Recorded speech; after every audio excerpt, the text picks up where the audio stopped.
এটা হচ্ছে ঠিকানা রিসোর্ট এবং এখানকার সব থেকে বেশি আকর্ষণীয় দেখুন এখানে বাবুই পাখির বাসা অসংখ্য পরিমাণে, এবং যেটা এখন কিন্তু গ্রামে দেখা যায় না বাবুই পাখির বাসা, কিন্তু ঠিকানা রিসোর্টের ভিতরে যে রয়্যাল পাম কেচিকাটা পামটা দেখছেন, যে এই পাম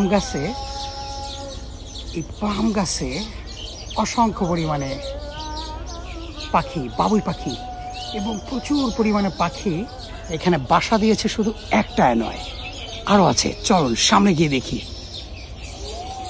আরো অসংখ্য পরিমাণে পাখি রয়েছে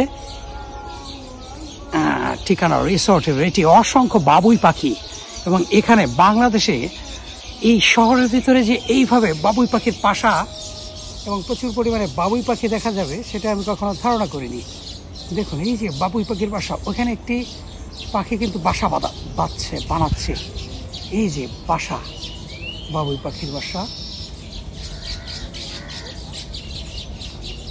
দেখেন কি পরিমাণ, কত পাখি, অসংখ্য পরিমাণে পাখি রয়েছে এখানে, এবং এরা বাসা বুনছে। এবং রয়েছে এই আরো একটি গাছ এই যে এখানে, এবং এই জায়গাটা দেখুন কত পরিমাণ পাখি, বাবুই পাখি। এই যে একটা এসে বাসায় কেবল ঢুকলো, ওই যে ওই বাসাটাও এখনো তৈরি করতেছে,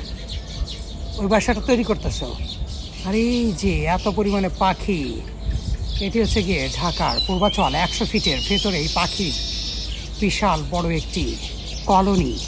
এবং সেটি দেখছেন যে এই যে রাজকীয় রয়্যাল পাম, আমার বাড়িতেও এই পাম গাছ রয়েছে, কিন্তু আমার বাড়িতে এই পামের ফুল আছে, কিন্তু বাবুই পাখির বাসা নেই। আরো অসংখ্য রয়েছে এই পাশের গাছে, এই যে দেখছেন এখানে বাবুই পাখির বাসা। আর এই আর একটি খোলামেলা জায়গা, এখানে তো অসংখ্য পরিমাণে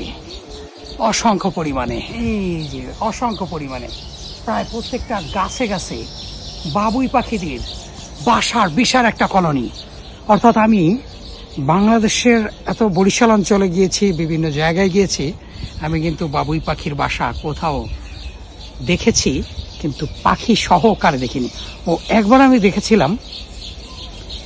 আমি দেখেছিলাম কোথায় বলা যেতে পারে, বরগুনাতে দেখেছিলাম। আর এইখানে আমি এই প্রথম দেখলাম যে এত পরিমাণে বাবুই পাখির বাসা। দেখছেন এটা ঠিকানা রিসোর্ট, এবং অপূর্ব সুন্দর, প্রচুর পরিমাণে এখানে ফুল গাছ,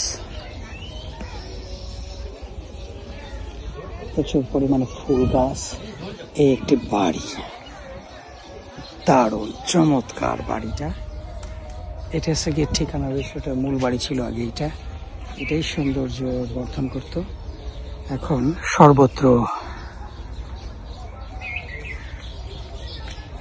সর্বত্রই ফুলগুলা রয়েছে।